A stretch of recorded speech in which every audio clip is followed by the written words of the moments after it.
Boa noite, sejam...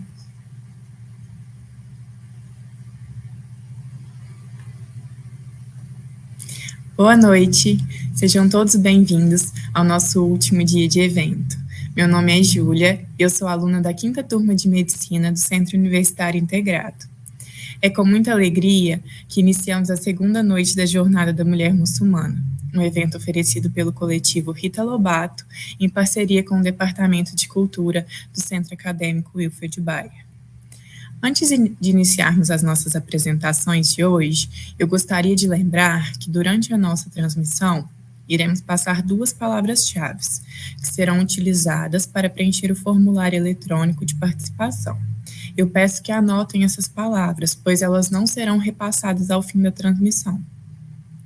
Não se esqueçam que a certificação de participação nesse evento será contabilizada exclusivamente pelo preenchimento eletrônico desse formulário.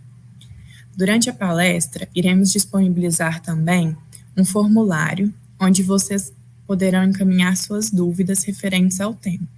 E ao fim da exposição, iremos levar à palestrante as perguntas do formulário. Agora, daremos início à nossa primeira atividade de hoje, na qual abordaremos a vivência cultural da mulher muçulmana. Para isso, eu gostaria de convidar a professora doutora Francirose Campos Barbosa, que é antropóloga, docente no Departamento de Psicologia da Faculdade de Filosofia, Ciência e Letras de Ribeirão Preto, na Universidade de São Paulo, pós-doutora da Universidade de Oxford e pesquisadora de comunidades muçulmanas. Seja bem-vinda, doutora Francirose, e obrigada por aceitar nosso convite. Fique à vontade para começar. Obrigada, Júlia. Agradeço muitíssimo o convite de vocês, super generoso para participar dessa conversa, para trazer um pouco aqui do meu trabalho de pesquisa de mais de 20 anos de pesquisa. Queria cumprimentar todo mundo que está aí. Boa noite a todas, a todos, a todos, né, que a gente possa fazer uma bela noite, né, de conversa, de diálogo. Já vi alguns seguidores aí dando um alô, assim, super obrigada, viu, gente, pelo carinho sempre. E a gente pode começar, né? Vai ser super bacana essa conversa. Fique à vontade. Eu fiz uma preparação aqui para vocês, trazendo um pouco do debate atual, né? Porque eu estive olhando as falas de ontem das meninas, conheço as meninas que vão falar depois de mim, então eu vou trazer um pouco da minha reflexão das últimas 3 semanas, né? E a partir dessa reflexão sobre o que está acontecendo no Afeganistão, essa ideia de salvar mulheres muçulmanas, há muitos anos que eu escuto a mesma coisa, são quase 24 anos de pesquisa em comunidade muçulmana, eu nem era muçulmana ainda, eu sou uma muçulmana que a gente chama muçulmana revertida, né, que se converteu ao Islã, que retornou ao Islã faz 8 anos, e mesmo antes de ser muçulmana, eu já escutava, né, essa ideia, né, de salvamento das mulheres. Então, é importante dizer, eu vou tentar passar aqui algumas coisas para vocês, eu sempre tenho um problema com esse compartilhamento de tela, mas vamos ver se eu consigo fazer, ele não aparece aqui para mim. Espera aí, deixa eu ver. Vamos ver se eu tento fazer assim e consigo novamente. Agora acho que vai.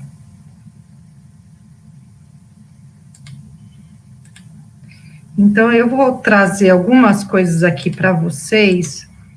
Se você puder colocar junto comigo essa imagem. Eu só não vou conseguir fazer ela aberta, porque ela sempre dá erro, né? Se alguém souber como faz isso, o meu sempre dá erro. E na hora de mudar a imagem, ela fica parada. Então, o que eu vou trazer um pouco para vocês é essa discussão dessas mulheres, se as mulheres precisam de salvação. Na verdade, eu vou trazer contraponto com as mulheres no Afeganistão, porque este é o tema, né, da semana, é o tema do mês, é o tema do século, Doutora, né? Depois, Oi. Desculpe interromper, mas no canto inferior direito, se a senhora clicar na última caixinha, eu acredito que a senhora consiga aumentar. Então, você está falando nessa aqui, né? É isso? É isso? Nessa. O problema é que no canto direito. No canto direito. Agora, mudou a imagem para vocês? Não. Então, é isso que acontece. No meu computador, eu não sei o que acontece, que a imagem não muda. Mais duas para o lado? Se a senhora clicar em mais duas para o lado, será que a senhora consegue? Mais duas? Como assim mais duas para o lado? É nessa aí. Oi? Não, é porque assim, a imagem não muda. Tá mudando a imagem aí? Do lado dos 69%. Então, sim. O que tem do lado dos 69%? O botão do lado dos 69%, a senhora consegue? Então, não adianta. Aumentar o tamanho da imagem, você está dizendo. É isso? Tudo bem. A gente consegue acompanhar assim, sem problemas. Não acontece. Isso eu já tentei em todos os. Porque eu uso StreamYard e também não funciona isso. Imagina. Então, só para você. É uma confusão isso, mas enfim. Só para vocês entenderem um pouco, entender um pouco. Agora eu tenho que mudar lá, porque já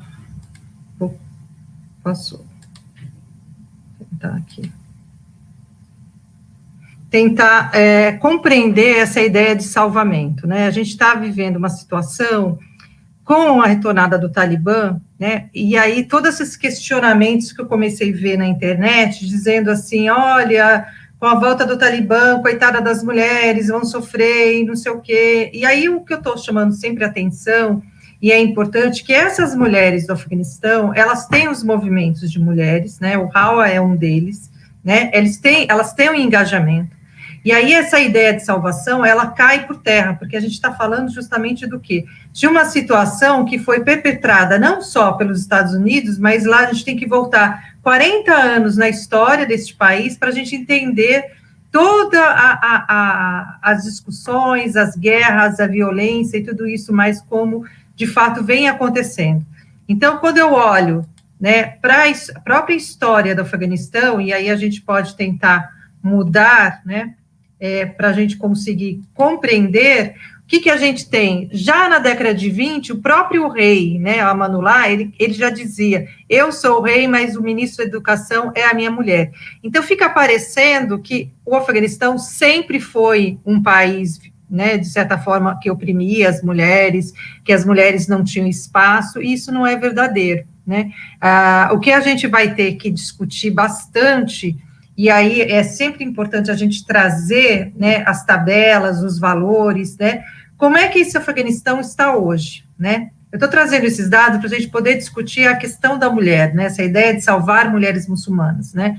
Então, eu trouxe alguns números da desigualdade de gênero, da questão do ensino médio, de quem está procurando emprego, a questão da população urbana, e aí eu vou me deter um pouco nessa situação.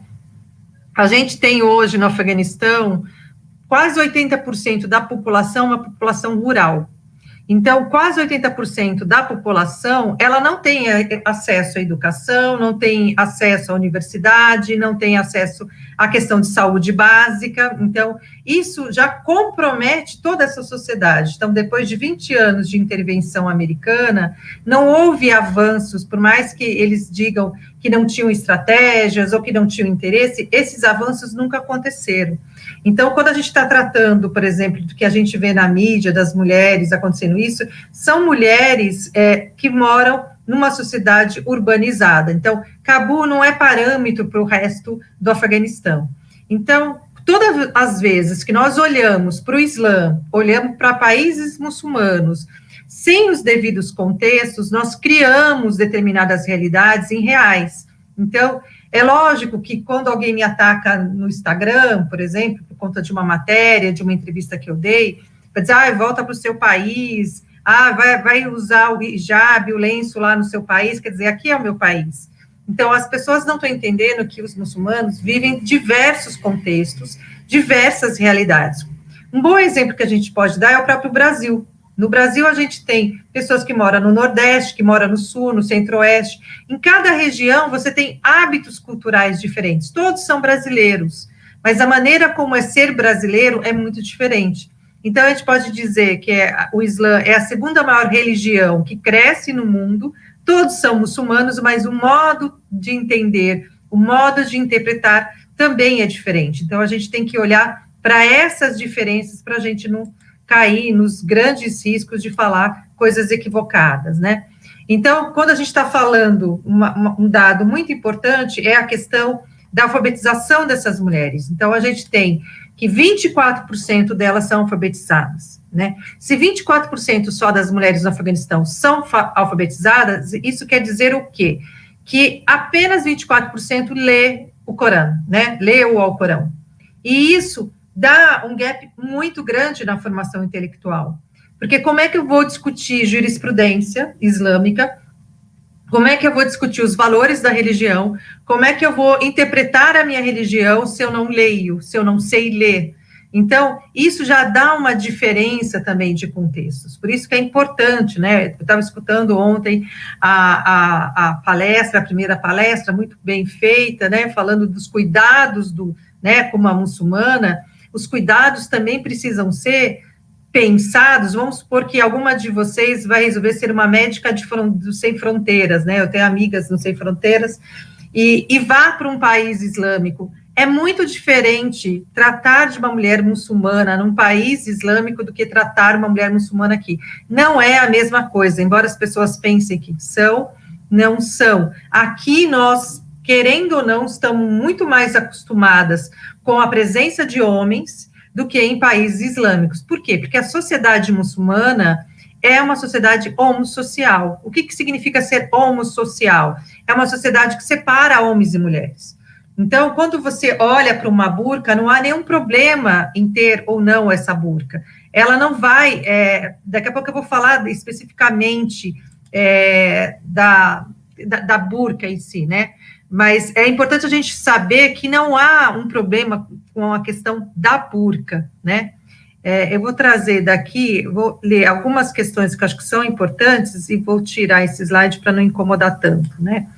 Mas uma coisa que eu gostaria que vocês marcassem é isso: o patriarcado é constantemente apoiado e mantido por governos feudais, capitalistas, imperialistas, reacionários em todo o mundo, principalmente para apagar o papel das mulheres na sociedade, especialmente na política, né? Essa é uma fala da Sami Walid, que é agora atual presidente da Hawa, né? A gente tem mulheres lutando, vocês devem estar vendo por aí, né? Você tem toda uma produção, essas mulheres se organizam para se educarem outras mulheres, se organizam para fazer tratamento médico. Então, assim, nós estamos, as fotos já dizem que nós estamos tratando de lugares que não tem a mínima condição de você, não é uma sala de aula, mas é uma sala de aula, né? Então, isso que é interessante a gente pensar um pouquinho aqui nessas questões. Eu vou tirar só para a gente voltar, para facilitar a questão da imagem.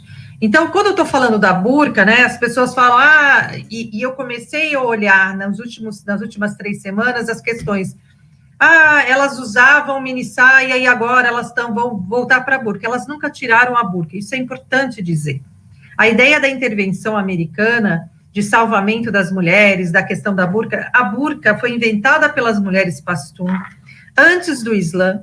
Era uma comunidade, o próprio Afeganistão tem 4 etnias, elas fazem parte de uma dessas etnias, elas estão ali na fronteira com o Paquistão, quer dizer, a realidade dessas mulheres é muito diferente da nossa realidade. Então, é importante a gente pensar que essa ideia de salvamento, ela não vai caber quando a gente se trata de mulheres muçulmanas. Então, quando a gente está olhando para o Afeganistão ou para qualquer contexto, essas mulheres, por exemplo, obviamente, elas têm pouco contato com homens.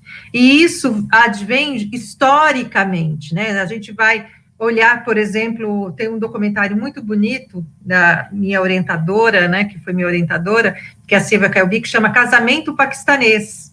A ideia do casamento paquistanês, vocês deem uma olhada nesse documentário. A Silvia vai gravar no Paquistão e vai ver, né, como que as mulheres se organizam, como é que as mulheres festejam, como é que é o espaço masculino para o casamento.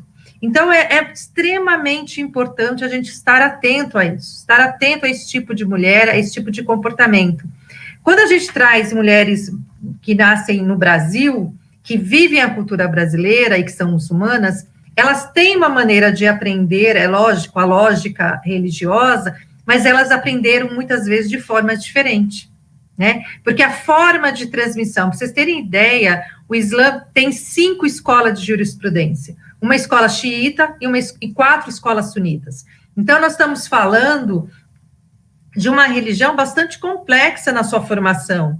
Quando eu costumo dizer, o Talibã faz uma leitura literalista, o que eu quero dizer? Eu estou dizendo, do ponto de vista acadêmico, e aí é este lugar que eu me coloco para discutir esse tema, eles fazem uma leitura ipsis literis. Eles não têm um aprofundamento daquilo, porque aquilo foi dito. Não há nada no Islã, ao contrário, que proíba uma mulher a estudar. Não há absolutamente nada escrito na religião que diga as mulheres não podem ir para a escola.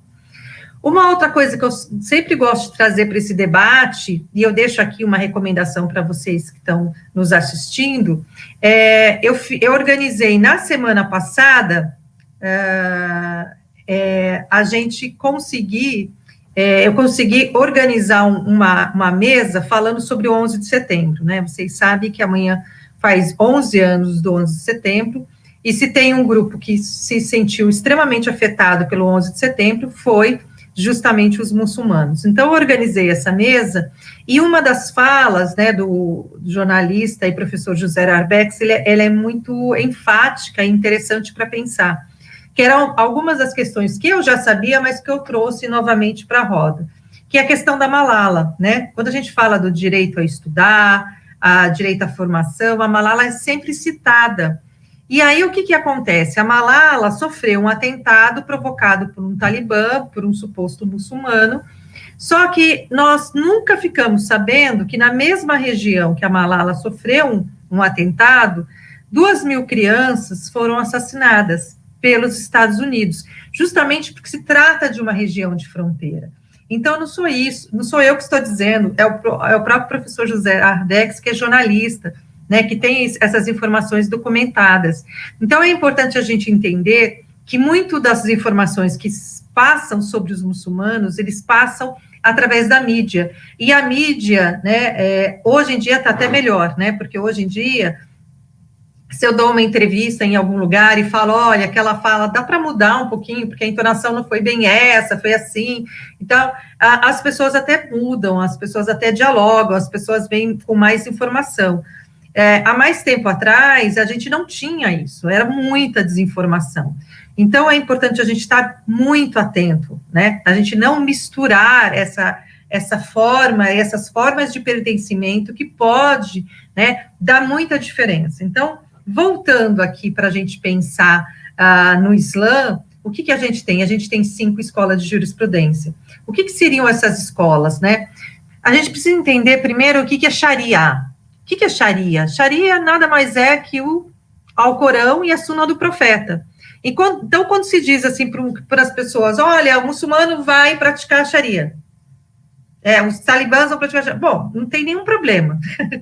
Se ele vai praticar Sharia, eu vou dizer, alhamdulillah, né? Então, quer dizer que ele vai seguir, de fato, os preceitos islâmicos religiosos que nós acreditamos, né? Então, quer fazer o jejum, fazer 5 orações diárias, pagar o zakat, né? Todo muçulmano anualmente paga um tributo para as pessoas, que vai gerar renda para pessoas pobres da comunidade, faz o Hajj, uma coisa que eu fiz, pode dar uma olhada aí, publiquei um livro faz uns 2 meses, sobre o Hajj, sobre peregrinação, enfim, então, isso tudo está dentro da religião, né? O que não está dentro da religião é você obrigar uma mulher a usar uma vestimenta. Embora a vestimenta islâmica, né, o lenço, no caso, eu uso o hijab, pelo que eu vi, as minhas manas que falaram, e as que vão falar, usam o hijab também, elas não usam o niqab, elas não usam porque, na verdade, quando Deus pede no Alcorão, cubra-se com a sua jalabibs, ele está se referindo justamente ao hijab. O hijab, que é essa vestimenta que nós vestimos, ele é um comportamento, ele não é apenas um pano na cabeça, né? Como outro dia uma pessoa escreveu num comentário meu na internet, que não me respeitava porque eu estava com um pano de chão na cabeça, né? Então, esse é o tipo de comentário, não entendeu que não é um pano de chão, é um lenço, hijab, do verbo rajab, aquilo que separa, então, nos separa de Deus, a grandiosidade de Deus, e nos dá o sentido dessa modesta. Só que isso, meninos e meninas e menines, o que a gente tem? Isso é diferente de um contexto para outro. As mulheres são diferentes, inclusive as mulheres muçulmanas. Nós não somos iguais, não há uma homogeneidade de um grupo. Nós acreditamos no Deus únicos, nós seguimos os preceitos religiosos, mas muitas vezes a maneira de interpretar, elas são diferentes. Por quê? Tem a ver com o conhecimento, com a formação, se você teve aulas com mulheres ou se teve aulas com os homens, se você viajou, conheceu outras culturas, por exemplo, eu sou uma muçulmana antropóloga, né? Então, isso me dá uma característica diferente. Por quê? Porque eu pisei no Irã, pisei na Arábia Saudita, pisei no Marrocos, pisei na Turquia. Então, isso dá um diferencial, porque eu me aproximei de outras culturas, mesmo antes de ser muçulmana, e pós ser muçulmana. Então, isso dá uma maneira de uma entrada de percepção, de compreensão, e de entender que as mulheres muçulmanas são diferentes, né? E que as agendas, né, são diferentes, e as agências também. Então, o que quer uma moça, uma mulher, hoje em Cabu, não necessariamente é a mesma coisa que quer uma mulher no interior do Afeganistão. Então, a gente tem que estar muito claras, né? A gente tem que reconhecer o protagonismo dessas mulheres, tem que fazer aquilo que eu tenho chamado cotidianamente de uma escuta ativa, né? Principalmente as mulheres, nós fomos educadas, né? Antropologicamente, a gente pode falar que as mulheres, elas foram educadas para serem rivais, né? A minha geração era uma geração rival uma da outra, né? O que é muito diferente nos dias de hoje. Hoje a gente tem parcerias, hoje as mulheres elogiam as outras manas, né? Se ajudam, são parceiras, né? Trabalham no coletivo. A minha geração era uma geração muito mais competitiva, porque isso é algo que é construído. Então, o ódio é algo construído, o amor é algo construído, e isso também gera aquilo que a gente faz. A gente tem medo daquilo que a gente não conhece, a gente despreza aquilo que a gente não conhece. Então, eu tenho sempre comentado, essa jornada que vocês estão fazendo aqui é uma jornada maravilhosa. Por quê? Porque você está trazendo mulheres muito diferentes, de realidades diferentes, né? E é importante se dizer que a maior parte da população muçulmana no mundo está na Ásia, então o Afeganistão, que está ali na Ásia Central, faz parte de uma comunidade que é a maior do mundo, seguida pela comunidade africana, depois vem a comunidade árabe. Então, para ser mais diverso ainda, uma jornada, o ideal seria trazer alguém da Ásia, alguém da África, um árabe e um brasileiro, né, e uma brasileira, né, porque essa diversidade, ela existe dentro do Islã, né.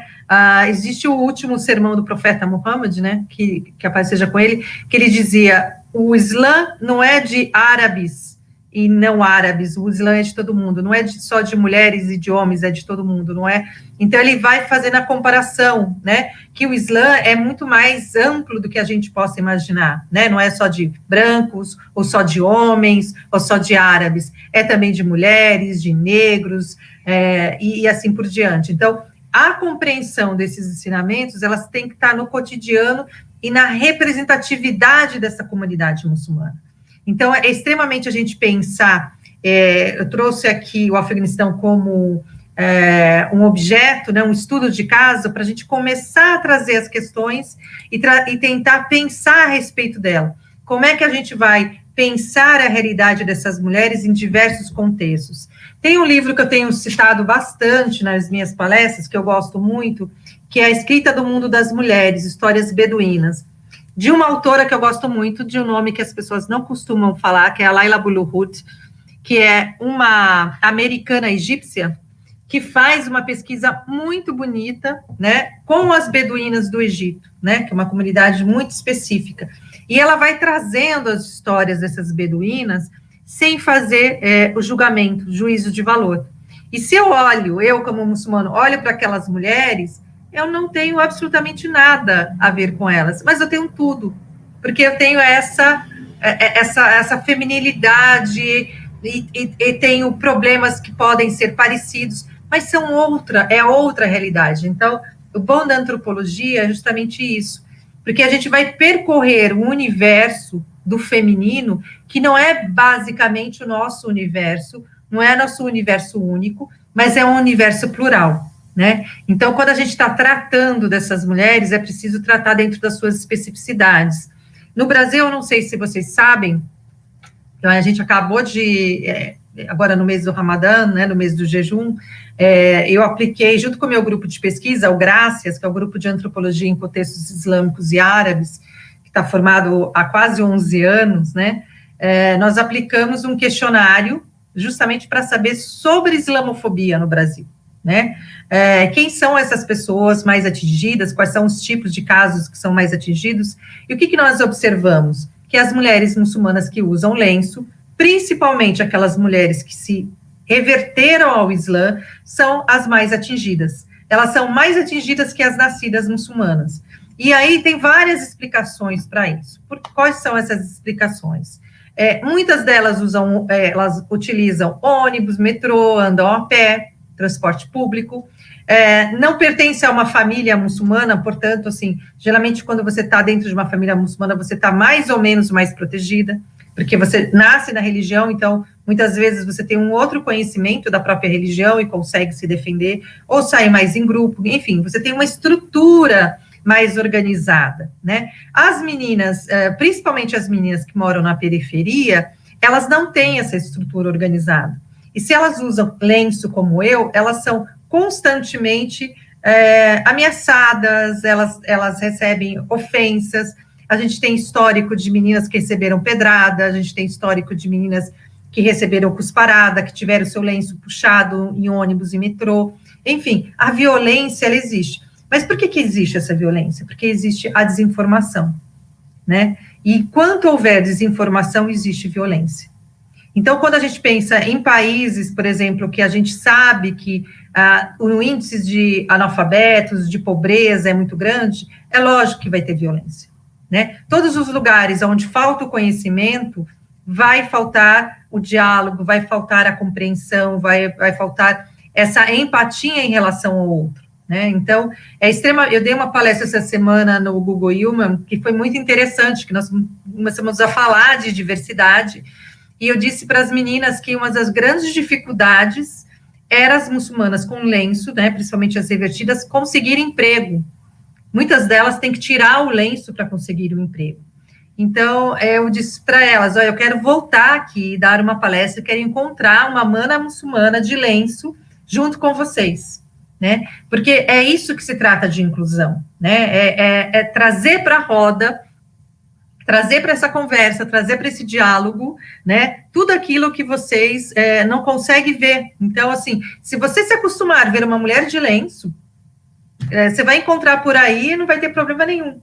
É como os meus alunos na universidade, né, então, eles, quando saem, eles falam, professora, eu vi uma moça de lenço, mas para mim já estava tão natural, porque eu estou acostumado com a senhora, assim, que ótimo, né, porque é isso, né, a gente vira uma imagem que para todo mundo é igual, né, não tem essa relação de estranhamento. Então, quanto mais muçulmanas estiverem em todos os lugares, né, mais, né, sociabilidade, mais empatia, mais compreensão, né, das nossas práticas religiosas vão ter. Uma coisa que eu sempre repito, assim, não há compulsão na religião, está no Alcorão, né? O muçulmano, ele não pode ficar batendo de porta em porta, impondo a sua religião, dizendo que a sua religião vai salvar, que você é melhor que o outro. Não existe isso, né? O muçulmano, ele não interfere na prática do outro, né? Ele tem respeito pelas outras religiões. Então, isso é extremamente importante a gente pensar, né? Eu sempre falo das questões corporais, né? Ontem eu ouvi na palestra, né, se vai tocar uma mulher muçulmana, pergunte a ela, né? Converse com ela, pergunta o que você pode fazer, o que você não pode fazer, o que é aconselhável fazer, o que não é aconselhável fazer, né? Outro dia me perguntaram, a mulher muçulmana pode passar com um homem, com médicos? E claro, gente, claro que pode, mas isso vai depender do quê? se é uma questão de saúde, se não existe um outro especialista, se o médico, se ela está numa emergência, não há o menor problema. Agora, nós estamos falando de Brasil. Nós não estamos falando do Afeganistão, nós não estamos falando do interior do Egito, que talvez pode ter mulheres que nunca passaram por um médico homem. Então, a gente tem que respeitar, né? Eu lembro muito de um colega meu, né, um querido, que ele trabalha com refugiados, e ele fez o caminho, né, de Raul, com os refugiados, e ele me dizia, Francis, você não acredita, os voluntários, quando viam uma mulher, os voluntários homens, quando viam as mulheres de lenço, queriam ajudá-la, né, pegar a criança no colo, e aí elas gritavam, e eles falavam, nossa, como elas são mal educadas, assim, gente, essa mulher nunca foi tocada por outro homem, é natural que ela se sinta intimidada, que ela se sinta, que isso é uma violência, sim, você tocar uma mulher muçulmana sem autorização, pode sim ser uma violência para ela, principalmente essas. Se é comigo, que já estou acostumada, que entre tudo que é lugar, tem um monte de aluno, eu circulo em todos os espaços, é uma coisa, mas uma mulher que nunca teve contato com homens no hospital, ou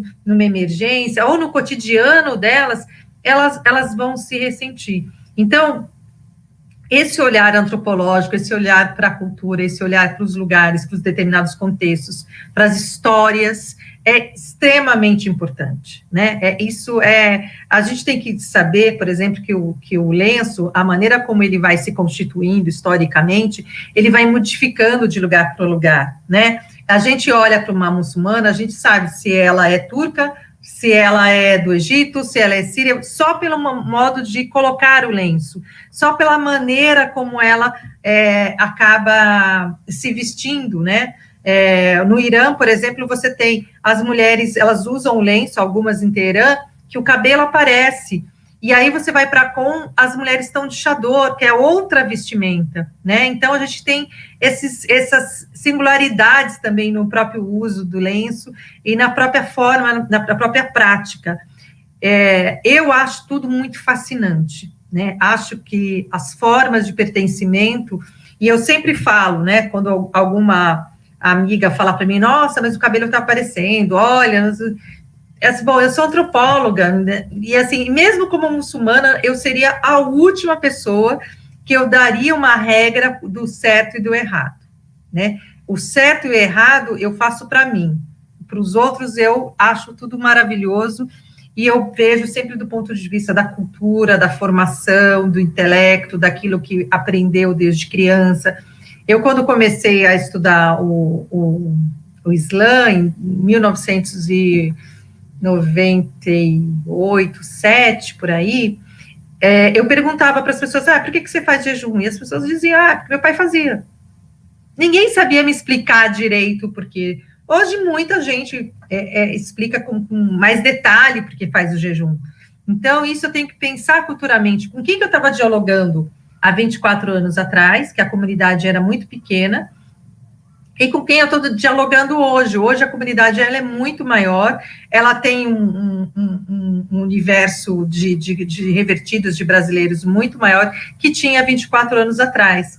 Então, a gente tem que olhar sempre, e aí o pesquisador, eu no caso, eu estou sempre olhando para esses termômetros todos, né, que vai, obviamente, dar uma interferência, modificar o modo de olhar, modificar o modo, a forma de pertencer, né, de estar na religião. Então, isso tudo é extremamente importante. Então, acho que para a área de saúde, eu que trabalho na psicologia há muitos anos, né, sei da importância desta área, sei da importância que é cuidar das mulheres, né, dentro das suas singularidades, dentro das suas próprias formações intelectuais, né, da sua forma de compreensão. Então, algumas coisas que vão funcionar com algumas mulheres, com outras não vão funcionar.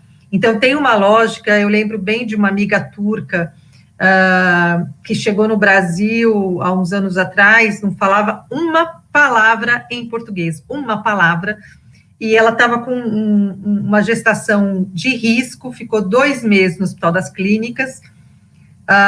Eu ia visitá-la, E eu falava para a equipe médica, olha, faz assim, faz assado e tal, porque também a gente tem uma dificuldade também que as pessoas aprendam outras línguas. Então, é lógico que no momento de sofrimento, alguém que fale a língua nativa resolve, né? Então, não tinha ninguém que falasse o turco. Eu não falo turco, mas ela falava um português de Portugal e falava o inglês também, então ajudava um pouco mais, né?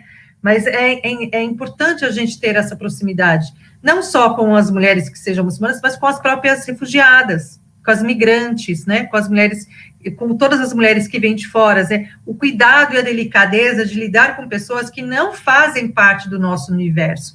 Aquilo que para nós é natural, por exemplo, um Papa Nicolau, gente, é muito natural para nós, não significa que seja para todas as mulheres, né? Imagine um Papa Nicolau feito por um homem. Então, eu acho que tem coisas que a gente sempre tem que pensar da forma das singularidades de cada contexto, de cada realidade, né? Eu queria abrir um pouco para as questões, né? Porque eu nem lembro mais quanto tempo eu tenho, Júlia, se você puder me sinalizar, porque eu sei que tem uma outra live depois, né? Se quiser, posso dar uma lida. A senhora pode seguir à vontade. Porque eu nem perguntei quanto tempo, porque a pessoa é meio louca, ela vai falando. Nós adaptamos o tempo conforme a senhora se sentir à vontade para falar e nos proporcionar um pouco do conhecimento da senhora. Ah, que ótimo. Olha, cuidado, hein, porque eu passo da meia-noite. Deixa eu ver se tem alguma questão aqui, só porque eu adoro ver as questões sempre ajudam, gente. Quem quiser colocar, enviar alguma pergunta específica, eu até prefiro, porque acho que é um momento de diálogo mesmo, de conversa, que eu posso trazer ou uma referência bibliográfica, ou alguma referência que possa ajudar vocês a pensar junto comigo. Nós já temos algumas questões aqui para a senhora. Se a senhora quiser, eu já posso falar. Eu quero. Inclusive, eu reforço a mensagem que a gente tem o forms aí no chat.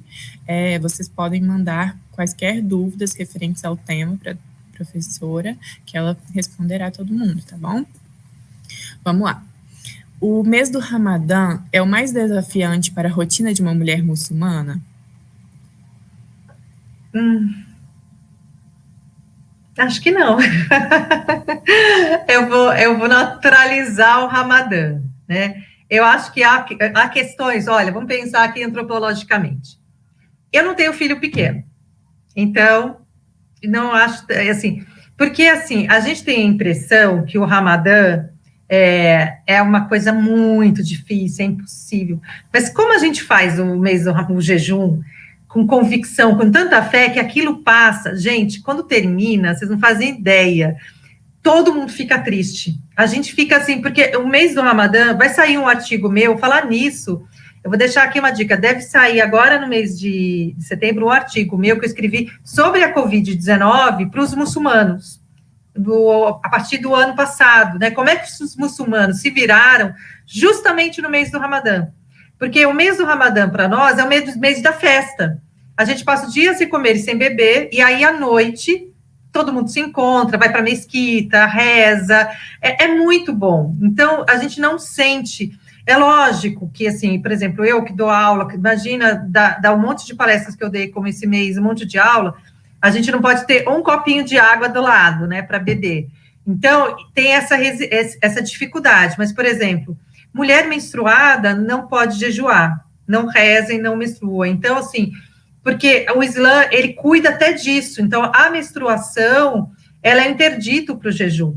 Porque, assim, já se concebe que com a menstruação a mulher perde sangue, né, mesmo que seja uma coisa natural, mas que isso vai dar um pouco mais de cansaço para ela. Então, esses dias do mês do Ramadã, ela repõe depois. Então, se ela tem 5 dias de menstruação, esses 5 dias de jejum, ela repõe em outro mês. Ela escolhe, né, e repõe esse dia. Então, não tem uma dificuldade. Eu acho que a comunidade muçulmana, ela entra, para dizer, de uma forma bastante, como fala, tem uma vibe tão boa com o Ramadã que, assim, tudo é prazeroso. Até ficar sem comer e beber, por incrível que pareça, né? Existe um propósito maior, né? Agora, vamos para a próxima. Qual o impacto das orações diárias e da higiene que as acompanha para o bem-estar físico e emocional das mulheres muçulmanas? Olha, isso é muito importante, né? A gente fala, né, tem um hadith do profeta Muhammad, né, que a paz esteja com ele, que diz que, assim, a limpeza, a higiene, né, ela é metade da religião, ela é, assim, não existe oração sem você fazer higiene, né, sem você fazer a purificação, porque o entendimento do Islã é que quando você se prostra a Deus, você está limpo. Por isso que mulheres não rezam. Não é porque a mulher é impura. A menstruação não tem nada a ver com impureza. É porque quando você está menstruada, você não consegue controlar o seu fluxo, né? De uma maneira que você esteja totalmente limpa. Então, a ideia é estar totalmente limpo. Então, essa oração, por isso que eu gosto muito da explicação de Sharia. Sharia, pela etimologia da palavra, significa caminho que leva às águas. As águas, o que é? É o próprio Alcorão. Então, todas as vezes que você reza, você está se banhando. Uma pessoa que reza cinco vezes ao dia, com um coração de fato, que faz zikr, né? Por exemplo, a gente tem essa masbra, por exemplo, eu sempre dou aula fazendo na Astaghfirullah, quer dizer, você vai purificando, que é Deus me perdoe, né? Deus me perdoe. Você vai purificando o seu coração. Então, essa ideia dessa purificação, ela é constante. E a oração, ela te sintoniza, né? Então, isso é extremamente importante a gente pensar sempre, como é que a gente sintoniza através da oração e da limpeza corporal. Doutora, você acredita que para alcançar a unificação do movimento de mulheres, nós precisamos que pautas interseccionais protagonizem também as discussões do feminismo no Islã? Totalmente. E urgente, né? Porque as pautas interseccionais, elas são fundamentais. A gente tem que pensar, por isso que eu tenho chamado a atenção, Sul-Sul, gente. Porque o fato de ser mulher muçulmana no Sul, né, aqui, Brasil, América Latina, é diferente de ser mulher muçulmana no Egito, no Afeganistão, no Paquistão, nos Estados Unidos. Então, eu acho que há pautas que se cruzam muito fortemente. Há realidades que se cruzam muito fortemente. Tem mulheres muçulmanas que nunca pegaram um ônibus. Tem mulheres muçulmanas que nunca procuraram emprego. Na verdade, um consultório que passou para a filha, que passou para o pai. Então, tem uma questão de classe, raça e gênero muito importante. Mulheres muçulmanas negras, elas sofrem um tipo de preconceito que as brancas não sabem o que é. Então, a gente precisa cruzar tudo isso para a gente poder dialogar sobre o Islã. O Islã não é o Islã branco, né? Então, existem meninas negras, meninas muito capazes, muito potentes nas suas falas dentro da comunidade, e a gente precisa dar espaço para essas meninas, né? Então, eu acho que, por isso que a pauta interseccional, ela é fundamental, porque a gente fica sempre com a ideia que o Islã é árabe e branco. O Islã não é nem árabe nem branco. O Islã é muito mais que isso, né? Então, as comunidades, elas são extremamente plurais. Então, quanto mais a gente tiver um entendimento e não ficar construindo, essa é uma muçulmana, não, essa é um tipo de muçulmana. É que nem a gente fala, essa é uma brasileira, tá, essa é um tipo de brasileira. Porque quando a gente pensar assim, a gente vai incluir o diverso.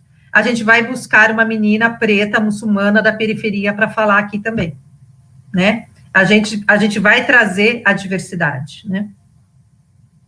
Esse ponto que a senhora traz é importantíssimo, porque nós que enxergamos da nossa bolha, né, muitas vezes a gente não pensa dessa forma, e olhar sobre essa perspectiva faz com que essa mensagem, ela, como eu posso dizer, ela faça mais sentido, porque nós vivemos num mundo tão plural, e por que colocar o Islã e a mulher muçulmana numa caixinha, né?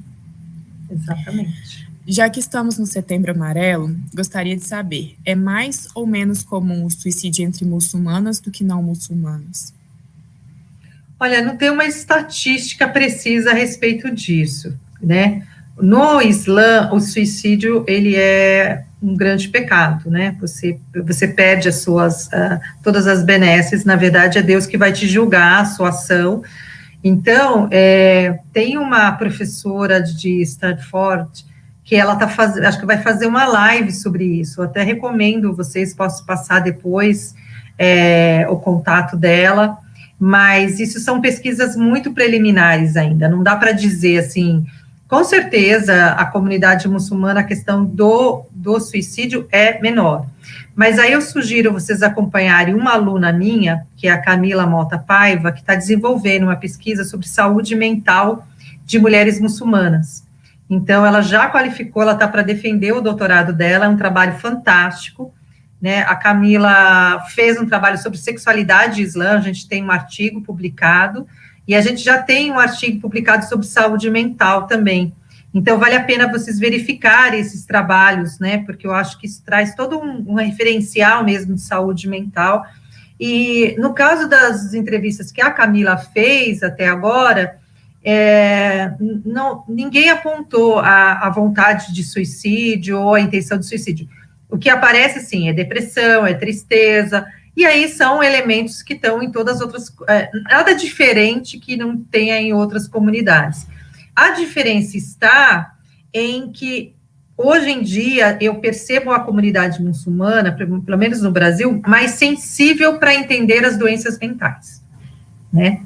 Porque é muito comum em contextos religiosos as pessoas dizerem assim, mas é só ter fé, acreditar em Deus, que você vai, né, e aí hoje eu tenho visto as pessoas realmente muito interessadas, né, como o Sher Mohamed Bukai, o Sher Jihad, né, em fazer palestras sobre o Sheikh Rodrigo, sobre a questão da saúde mental, né, e aí o trabalho da Camila é muito interessante para isso, para a gente compreender, né, o quanto a questão da saúde mental tem que ser pensada, né, com bastante cuidado. Com certeza. A próxima pergunta é: como nós, da comunidade acadêmica, podemos auxiliar na diminuição dos ataques de ódio às mulheres muçulmanas? Olha, eu acho que uma das coisas é isso que vocês já estão fazendo, né, que é maravilhoso, e eu cumprimento o coletivo Rita Lobato inteirinho e todas as pessoas que apoiaram, a própria universidade, faculdade, os professores, todas as pessoas que eu não estou vendo na telinha, tá, Júlia, mas todas as pessoas que estão aí, que eu sei que estão por trás, né, que estão ajudando, eu cumprimento, porque esta é uma maneira eficaz da gente diminuir a violência, a intolerância religiosa.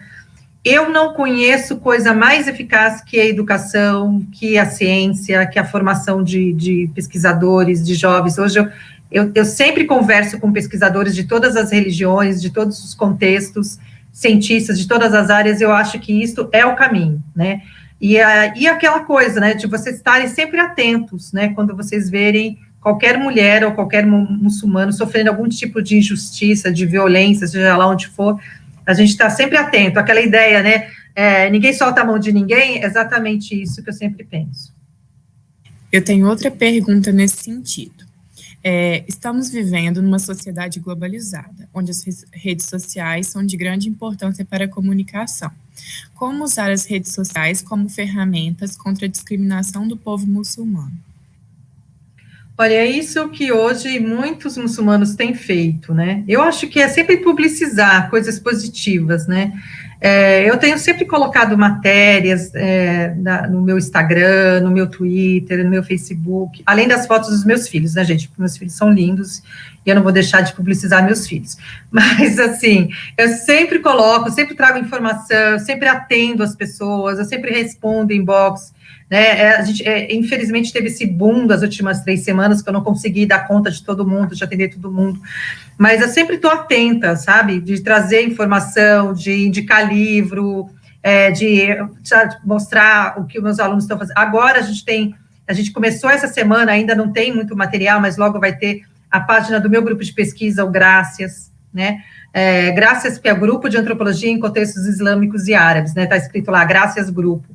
Então, no Graças, a gente vai fazer o quê? Vai publicizar o material que a gente produz. Então, as teses, assim, os artigos que estão, o que as pessoas estão fazendo, aonde elas estão fazendo. Então, eu acho que é isso, é dar visibilidade para os trabalhos, é incluir nesses trabalhos. Eu tenho um artigo que vocês podem procurar sobre o corpo no Islã, que é um artigo, é uma comunicação que eu fiz, né, que deve estar naqueles textos críticos, né, por aí. Então, assim, a gente está sempre escrevendo, então, divulgar esse material, divulgar sempre, porque eu acho que quanto mais as pessoas leem, ficam sabendo, essa intolerância, ela vai diminuindo, é o conhecimento que barra a intolerância, né? Com certeza. Eu tenho uma pergunta aqui do chat do YouTube, é da Cris Guedes, PhD. Boa noite e obrigada pela oportunidade. Relações homoafetivas são aceitas? Olha, Cris, essa é uma questão muito boa, né? Então, todas as religiões monoteístas, elas todas, né? Todas estão na base das religiões monoteístas. Você não tem relações homoafetivas, né? Porque o gênero ele é pensado homem e mulher. Então, os cristãos, os muçulmanos, os judeus, né? Isso não quer dizer que não existam, lógico, óbvio, né? Mas é só Allah subhanahu wa ta'ala que vai julgar as pessoas, né? Então, a gente tem que, por exemplo, você não pode dizer que uma pessoa ela não é muçulmana porque ela é homossexual, por exemplo. Isso não existe, né? Você não pode dizer isso. Mas na concepção religiosa, isso é um pecado, né? Como isso vai se desdobrar, né? Como esse entendimento vai se modificar, modifica de lugar para lugar. Então, você tem que conversar com o sheik para ver a interpretação dele, para ver o entendimento dele, qual é o ensinamento que ele vai falar para a pessoa, como é que ele vai orientar para as pessoas. Muitos homossexuais me escrevem e falam assim, meu filho, eu não posso te julgar, não sou eu, não sou julgado, sou Deus, né? O que eu posso é te ouvir e dizer, né, que a tua fé, ela é uma coisa preciosa, o teu corpo é algo precioso. Por exemplo, o muçulmano, ele não pode fazer uma tatuagem no corpo. Por quê? Porque nós somos criaturas de Deus. Então, tudo aquilo que a gente faz no nosso corpo, né, a gente está fazendo de bem e de mal. Agora, esse entendimento, ele vai ter que dialogar com quem? Com as pessoas da jurisprudência, com os sheiks, né, com as pessoas que dão formação, né. Eu, pelo menos, tive trabalhos que eu orientei, né, logo vão pegar a minha fala e vão colar por aí, para os sheiks me atacarem, tudo que é canto, adoro, eu sou a pessoa mais atacada do mundo, de dentro e de fora. Mas eu tenho uma aluna que fez uma pesquisa numa mesquita LGBTQI+, na França, então procura lá no meu Google, né, que tem, né, assim, então o que a gente pode fazer? As pessoas estão aí, elas estão em movimentos, a gente tem a Mina Vadut que escreve sobre isso, né, então a gente tem que dialogar, né, o diálogo sempre, mas é importante frisar que é pecado, sim, na religião, é importante frisar que as outras religiões monoteístas também têm interdito da homossexualidade, e aí é interessante para vocês pensarem aqui comigo, que eu não vim aqui para dar respostas fechadas, porque eu não acredito nelas, mas é como eu compreendo as coisas. O sexo anal, ele é o interdito. Fica aí pensando. E o sexo anal, ele é interdito para homem e para mulher. Então, por exemplo, um casal heterossexual não tem o sexo anal, tá?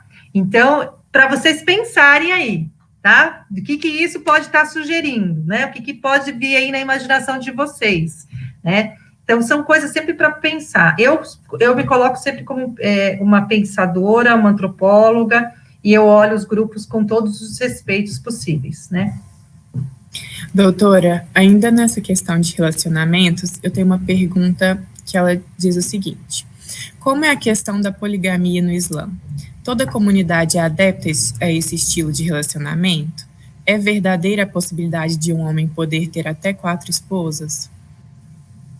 Os homens não estão aguentando nenhuma, né, gente? Quanto mais 4. Olha, gente, eu estava a fim de dividir uns maridos por aí, vocês não estão, não?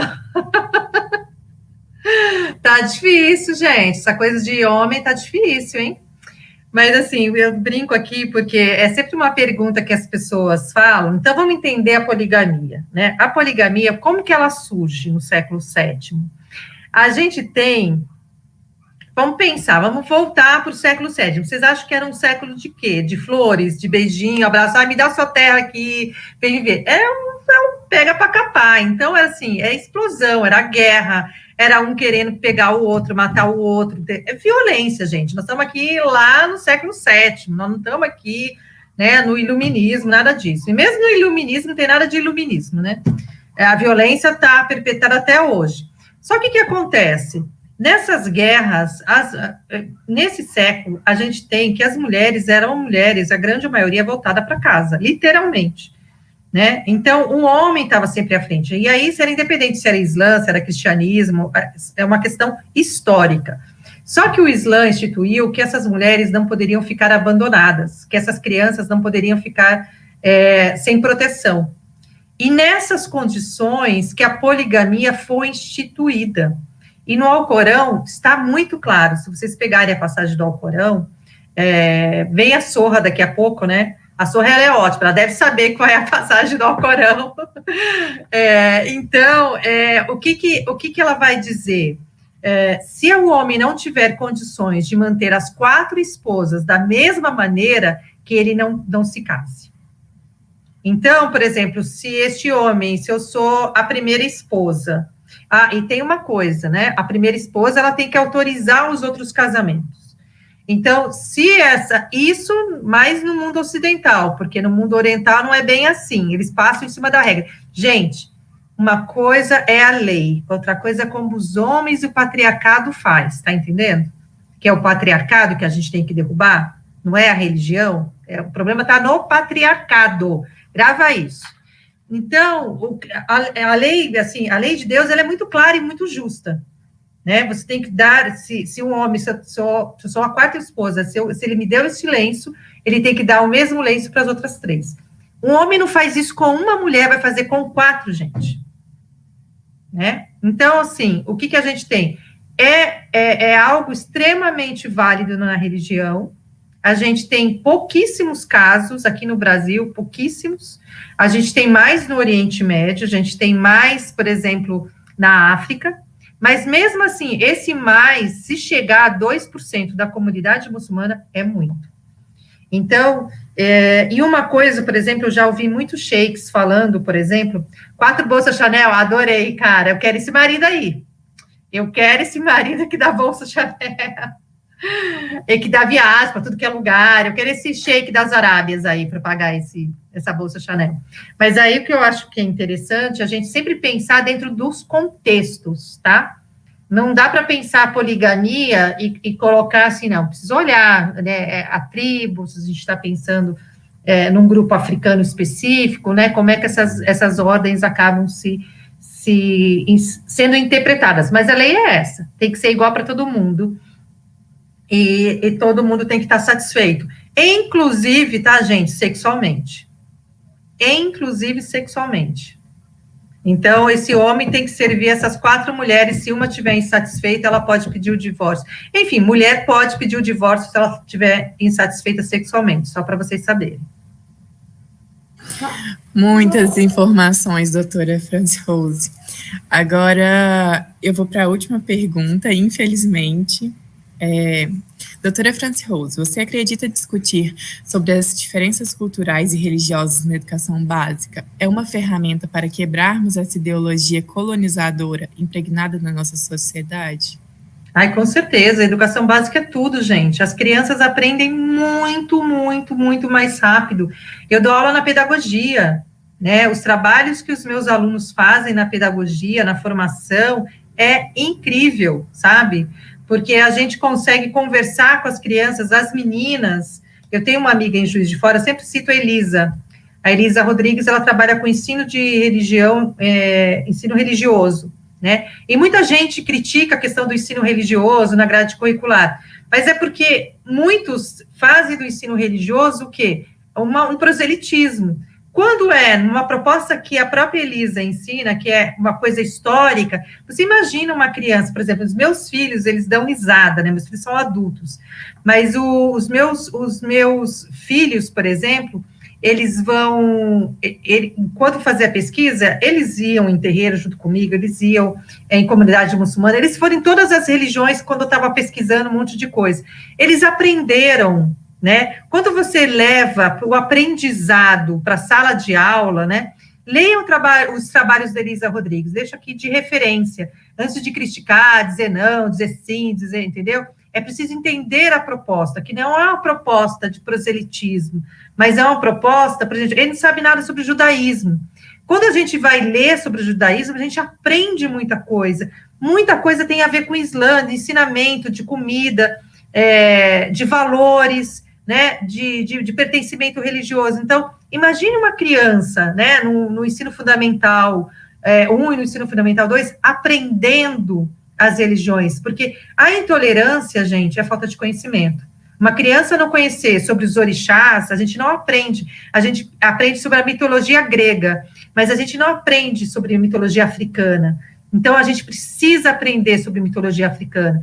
E uma aula de ensino religioso, nesses moldes, que é uma aula de histórias das religiões, certamente a gente aprenderia sobre os mitos africanos. Então, acho que isso tudo é muito importante, né? Desde pequena, você ensinar para as crianças. Mas não pode ser só a sua religião, tem que ser a religião de todo mundo.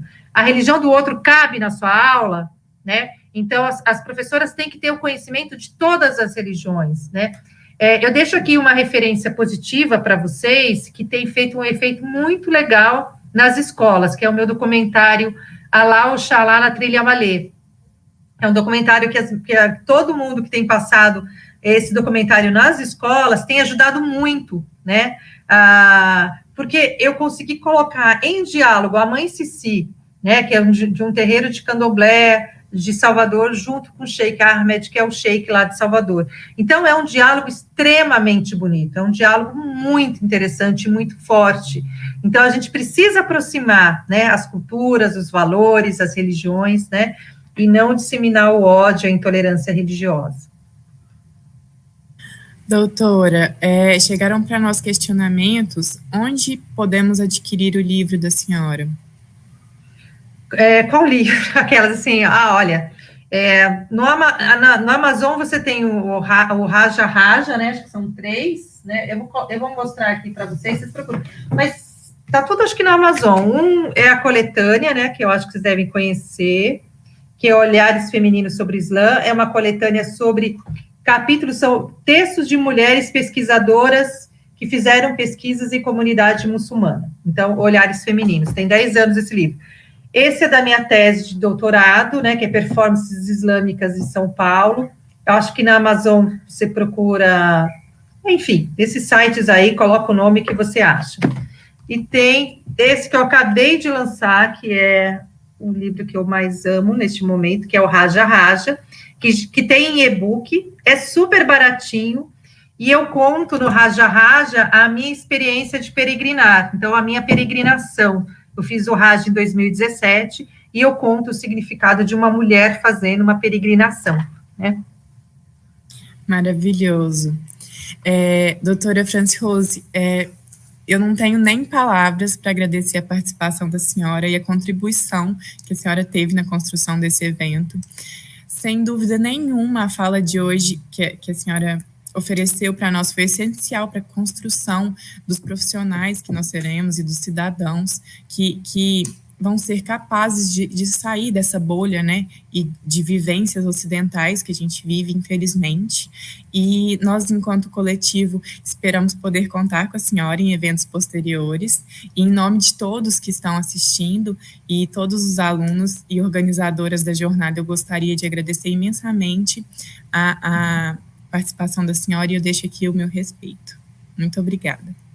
Júlia, eu que agradeço todo mundo, agradeço o convite generoso de vocês, agradeço quem está aí assistindo, né, quem vai assistir depois, né, é sempre uma troca, eu estou sempre disponível para dialogar, né, lá pelo meu Instagram, pelo meu Twitter, eu falo as minhas bobagens, eu brinco, mas eu acho que, assim, o conhecimento é tudo, gente. Alguém perguntou o nome do documentário, talvez as meninas que estão aí com acesso ao chat, pode escrever Alá Oxalá, eu vou escrever aqui no chat privado, alguém copia e coloca lá, para o pessoal procurar Alá Oxalá na Trilha Malê. É a história da revolta dos malês, que eu conto de uma forma bastante afetiva, juntando o pessoal todo. Muito obrigada, Júlia. Obrigada para todo mundo. Obrigada. Foi uma honra. E como diz os muçulmanos, para todo mundo, que sei que tem muçulmanos aí, é Assalamu alaikum, wa rahmatullah, wa barakatuh, né, que a paz de Deus esteja com todos vocês. Amém.